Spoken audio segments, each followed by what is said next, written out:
Olá, povo de Deus, quinta-feira, 25 de agosto de 2022, 21ª semana do Tempo Comum. A nossa reflexão de hoje é a partir de 1 Coríntios 1, de 1 a 9, Mateus 24, 42, 51. Paulo, chamado a ser apóstolo de Jesus Cristo por vontade de Deus, e o irmão Sóstenes, à igreja de Deus que está em Corinto, aos que foram santificados em Cristo Jesus, chamados a ser santos, junto com todos que em qualquer lugar invocam o nome de nosso Senhor Jesus Cristo, Senhor deles e nosso. Para vós, graça e paz da parte de Deus, nosso Pai, e do Senhor Jesus Cristo. Dou graças a Deus sempre a vosso respeito, por causa da graça que Deus vos concedeu em Cristo Jesus.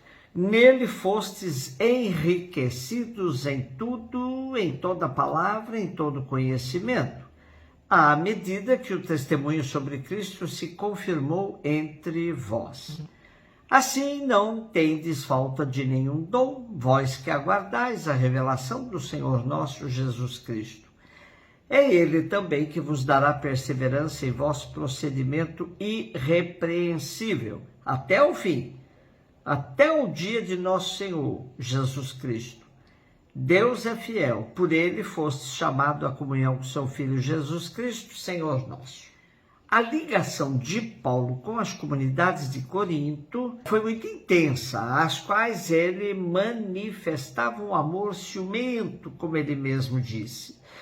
Quando de sua estada em Éfeso, nos anos 55 a 57, ele recebeu notícias das comunidades de Corinto.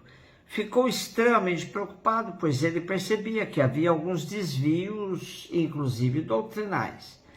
Porém, Paulo se preocupava também com a perspectiva da moral dos costumes. Sendo comunidades gregas, havia muitas concepções bastante liberais que chocavam o sentido dos judeus. De outro lado, tinha os rigoristas, que também causavam inúmeros conflitos nas comunidades. Em meio a essa situação conturbada, havia quem se opusesse abertamente a Paulo e questionava sua autoridade. Não é a primeira vez e nem são as primeiras comunidades a se oporem ao ministério de Paulo, que procurava intervir por meio de uma visita que falhou e de algumas cartas, duas das quais chegaram até nós. No trecho de hoje da primeira carta aos Coríntios, Paulo se apresenta como apóstolo de Jesus Cristo, por quem Paulo dizia ter sido enviado.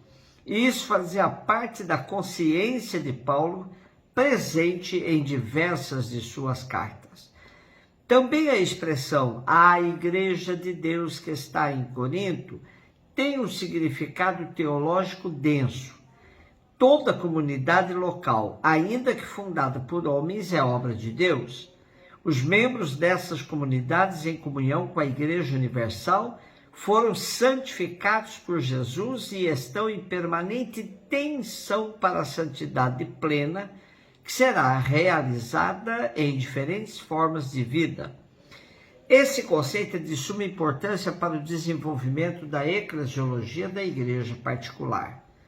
E na ação de graças transparece o entusiasmo do Paulo pela riqueza dos dons de Deus aos coríntios. Menciona particularmente a palavra e a ciência, os dons mais estimados e procurados pelos coríntios. Tendo recebido tantos dons, os coríntios não podem considerar-se ainda perfeitos, mas simplesmente a caminho da plena manifestação da glória do Senhor. Mateus 24, 42, 51. Disse Jesus aos seus discípulos: ficai atentos, porque não sabeis em que dia virá o Senhor. Compreendei bem isso. Se o dono da casa soubesse a que horas viria o ladrão, certamente vigiaria e não deixaria que a sua casa fosse arrombada. Por isso também vós ficai preparados, porque na hora em que menos pensais, o Filho do Homem virá. Qual é o empregado fiel e prudente que o Senhor colocou como responsável pelos demais empregados para lhes dar alimento na hora certa? Feliz o empregado cujo senhor o encontrar agindo assim quando voltar. Em verdade vos digo, ele lhe confiará a administração de todos os seus bens.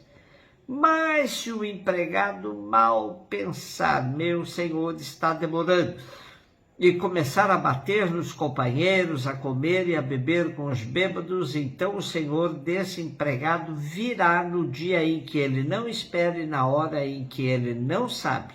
Ele o partirá ao meio e lhe imporá a sorte dos hipócritas. Ali haverá choro e ranger de dentes. Interessante observar que Mateus coloca a parábola dos empregados fiel e infiel no grande discurso escatológico de Jesus. Toda a situação de perseguição pela qual passavam as comunidades cristãs, Mateus retrata no simbolismo cósmico que precede o fim. Para esse momento, a importância é a vigilância. É inevitável que tais discursos de Jesus provoquem medo, assustem mesmo a todos os que o escutem. Porém, sua finalidade é outra, é encorajar. É reforçar a convicção de que o fim só é drástico para quem não segue Jesus. Para quem o segue, o fim é plena realização. A atitude de vigilância continua sendo extremamente necessária e pertinente em todos os momentos históricos. Viver vigilante não por medo, mas por desejo de uma vida coerente, equilibrada e sóbria. Se a vinda do Senhor é certa, a hora ninguém sabe. A metáfora do ladrão é bastante esclarecedora. Não sabemos quando ele nos ataca, mas tomamos todas as medidas para nos precavermos de suas investidas. Outra perspectiva muito interessante é a atitude destacada do empregado que acha que o seu senhor está demorando. Parece indicar o comportamento de muitos que achavam que o fim estava tardando a chegar.